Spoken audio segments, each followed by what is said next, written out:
On a repris l'entraînement, on s'est tous retrouvés. Voilà, les premiers entraînements, on sait qu'ils sont assez importants. Il faut vite se remettre dedans. Et voilà, parce qu'on a peu de jours, avant de jouer le premier match. Donc non, ça va, tout s'est très bien passé. On attend le match 2.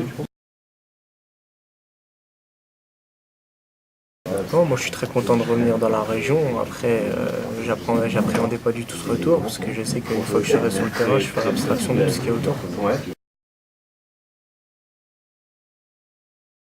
Ouais, ça se passe plutôt bien. Là, on reste sur un dernier très bon match avec une victoire contre Lyon, donc c'est une très bonne chose pour nous. Châteauroux, c'était assez dur parce que je suis parti très jeune. Donc, en plus, quitter la maison jeune, c'était compliqué. Et puis, il fallait vite se mettre aux exigences du football professionnel, entre guillemets. Donc, ouais, c'était assez compliqué. Tu as gardé quelques accroches encore là-bas, des entraîneurs, des Oui, camarades? bien sûr, Fabrice Dubois, je suis toujours en contact avec lui et il m'a d'ailleurs beaucoup aidé. C'est lui tout part de lui quand je suis allé au centre de formation de Grenoble. Et concernant mes anciens collègues du centre, oui, j'ai encore des nouvelles. Tu vois très vite pour toi, tu arrives à gérer ça. Comment tu gères ça, justement, cette médiatisation, Moi, je me pose pas de questions. Ouais. Je me pose pas de questions. Je fais mon travail, voilà. J'essaie de le faire le mieux possible. Et comme j'ai eu beaucoup de soucis, je sais que ça peut aller très vite d'un côté comme de l'autre. Donc c'est pour ça que je me pose pas de questions. Quel souci? Des blessures? Ouais, j'ai eu des blessures. J'ai aussi eu, comme je vous l'ai dit, sans l'appui de Fabrice Dubois, j'aurais pas atteint le centre de formation de Grenoble. Donc je sais que voilà, c'est très compliqué le football et il faut vraiment pas se poser de questions.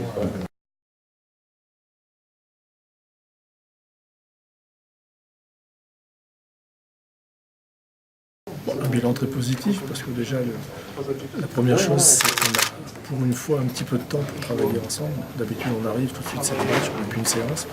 Là on a déjà fait 2 séances, on a une troisième aujourd'hui, il y a le match demain pour pouvoir travailler un petit peu. Donc on a un temps pour une fois qui est assez sympa pour travailler.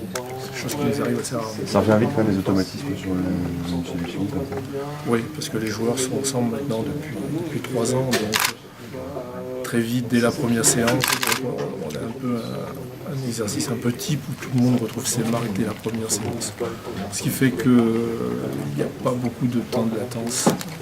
Vous qui les côtoyez depuis longtemps, cette génération, quelles sont leurs qualités, quel profil vous en aimeriez? Je ne parlerai pas des qualités individuelles, parce que ça, s'ils sont là, c'est qu'ils en ont tous. C'est surtout l'aspect mental, l'aspect moral, où c'est une équipe qui est très solide, qui est très très forte, qui ne lâche rien. Donc je pense que c'est vraiment une de ses premières qualités. Après ça joue bien sûr le talent des uns et des autres. Là, il y a là aussi. Demain, il y a une rencontre face à Danemark.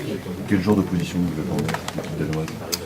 Alors franchement, sur les Danois, je ne suis pas trop occupé. Comme nous, on est en préparation de la Coupe du Monde, et puis ça fait un petit moment que ça dure, on est toujours sur nous, sur nos matchs, sur notre jeu. Et on part toujours du principe qu'au départ, on voudrait bien que ce soit les autres qui s'adaptent à notre jeu et non pas l'inverse. Donc on part sur un jeu toujours basé sur le ballon à remonter, sur la possession du ballon, sur l'efficacité. Et donc pour l'instant, on ne s'occupe pas trop de nos adversaires. Il y a des points spécifiques.